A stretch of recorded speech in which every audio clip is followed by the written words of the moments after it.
I'm Mr. MegaManFan, and this is Genesis Does. Like, share, comment, subscribe. You know all the things to do. And today, I've got something very unusual for Genesis Does.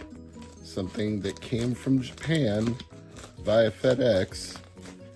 And I'm going to take it out for the very first time live on the air and show it to all of you and then play it. Double packed, so obviously it got here with some care. Let me just set this first envelope to the side before I open the second one.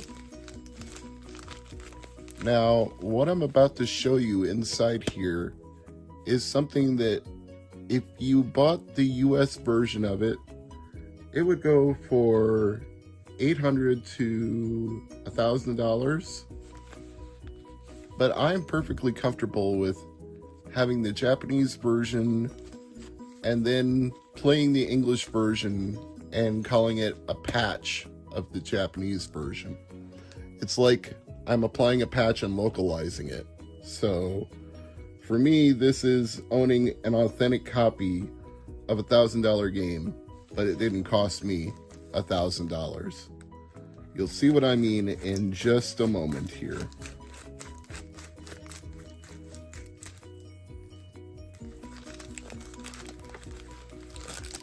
Behold, Ragnacenty, or as it's known in some territories, Soleil, but as it's known in the United States, Crusader of Centy. Some people call this the Legend of Zelda of the Sega Genesis. I think that might be unfair to Crusader of Centy. I think the game deserves to stand on its own merits without being compared to anything else, but I'm sure at the time it was the most Zelda-like game that any Genesis players had ever seen, so I can at least understand where that comparison comes from. See where the seam is on this package. That appears to be right here.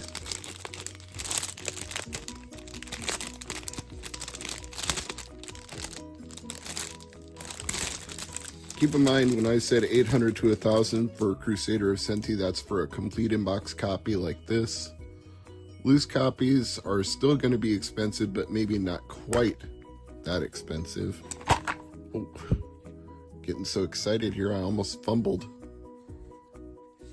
There's the cartridge. Appears to be in very nice condition.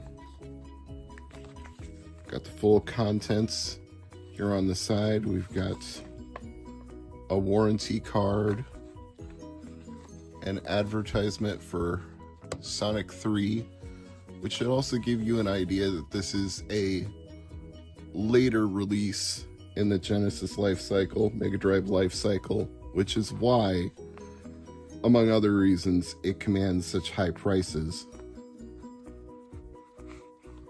And let's take a quick look at the manual here.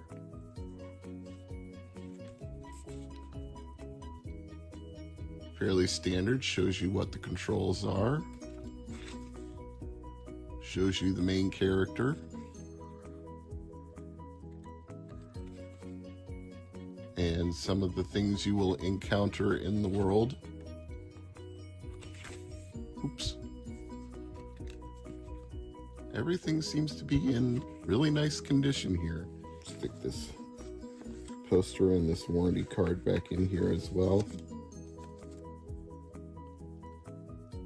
And I think what I'll do for this is I'll play it two different ways. I'll put the cartridge in here so you can see it in Japanese, and then I'll run the ROM so you can see it in English. So I'll pause this video for just a second and then we'll get right to it. So as we're watching the Japanese intro, I'm going to tell you a little bit about the game. It was developed by Nextech and published in Japan and Europe by Sega themselves. In North America, it was published by Atlas Software. which just continues in the long tradition of things released in North America by Atlas sometimes fetch exorbitant amounts years after they came out, either due to low print runs, obscurity, or both.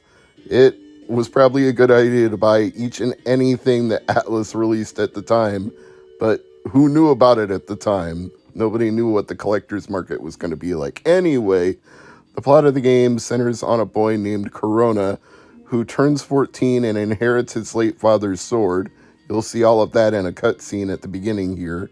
And then you go into a battle for the existence of yourself and your world as you know it, as you fight off monsters that threaten humanity.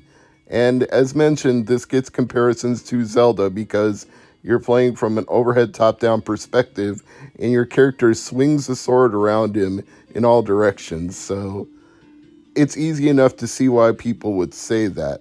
Maybe they mean specifically A Link to the Past, because I think it compares more to that visually and aesthetically than it does the 8-bit Legend of Zelda games, but it still does things differently than any other Zelda game that had come out to that point. For example, your character, your protagonist Corona, loses his ability to speak to NPCs and can only communicate with animals, and then the animals lend him special abilities.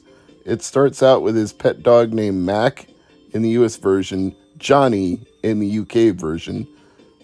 Don't know what the dog is called in the Japanese version. I guess I'd have to play far enough into it to figure that out and take a screenshot and use Google Translate and all that. But later you get a penguin named Chili, and there are 16 different animals in total, including the 2 that I've already mentioned. So consider that like your specials or your magics or whatever you want to call it. But that's pretty different. That's not exactly what I would call a Zelda way to play. Although there were certainly games that refined the Zelda aesthetic later on and made a lot of things really different from the traditional Legend of Zelda on Super Nintendo and Nintendo. Like on the 3DS, you can merge into walls in one of the Zelda games. So there was really nothing off limits. It just needed time to evolve, with only the imagination of the creators of the franchise limiting what the games could be.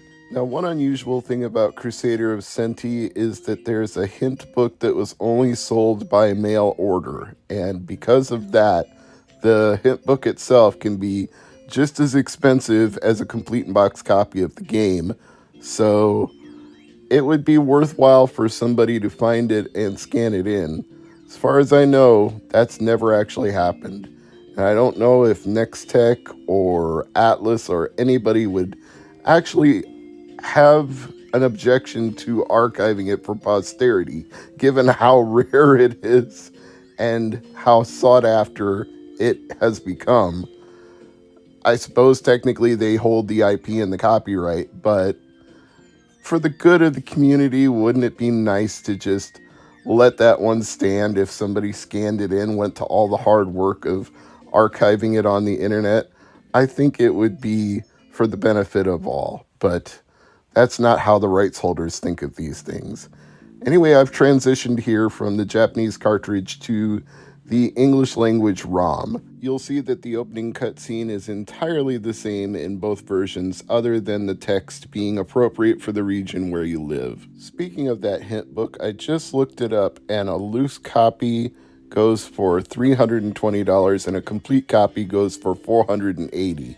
If you thought that was obscene, wait till I tell you what the game itself goes for.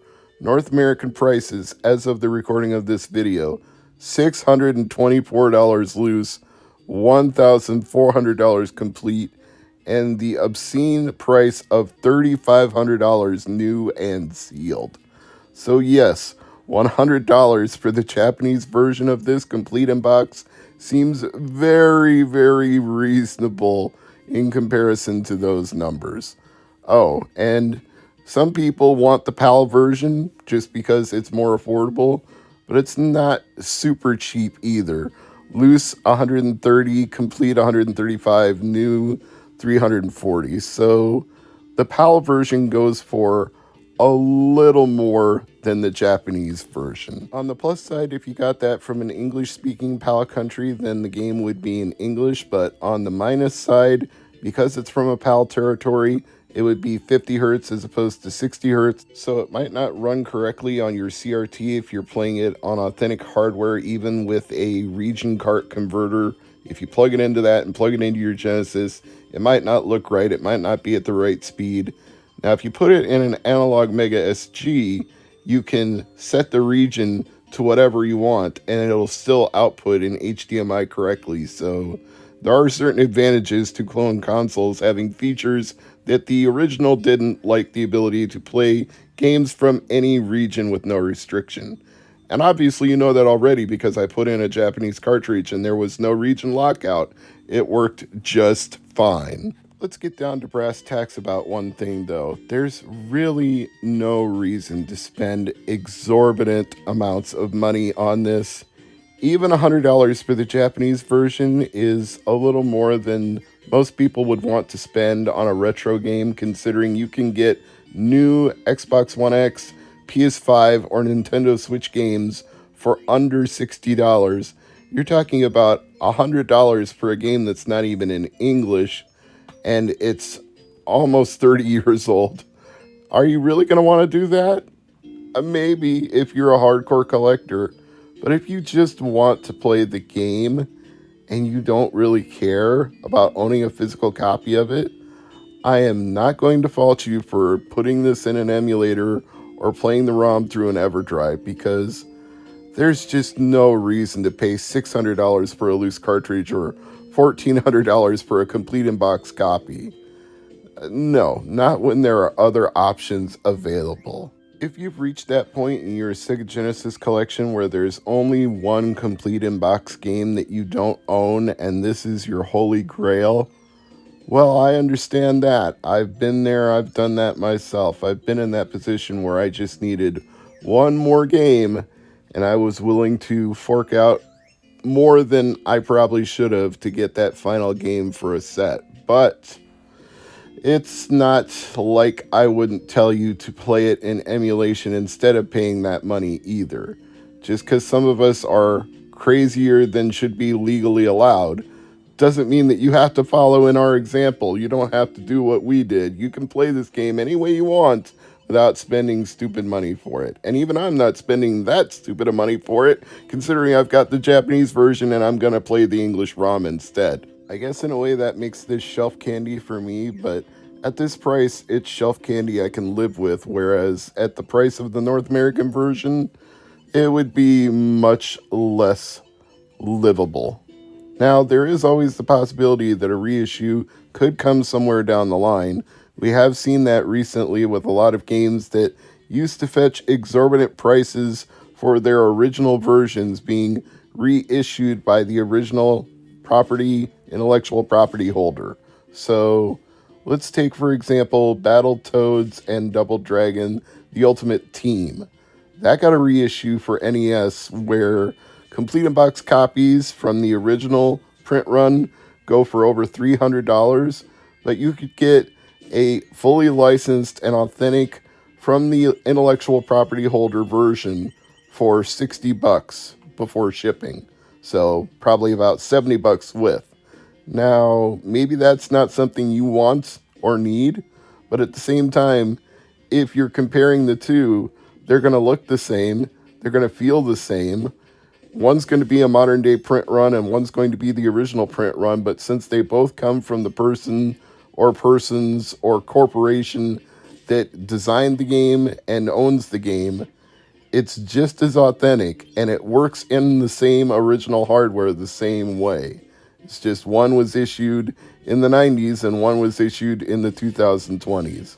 So you can consider it, if you want that game for your collection, you can consider it just as real, just it's a different print run. There's nothing that stops anybody from coming back and making a new print run of a game 30 years after the fact.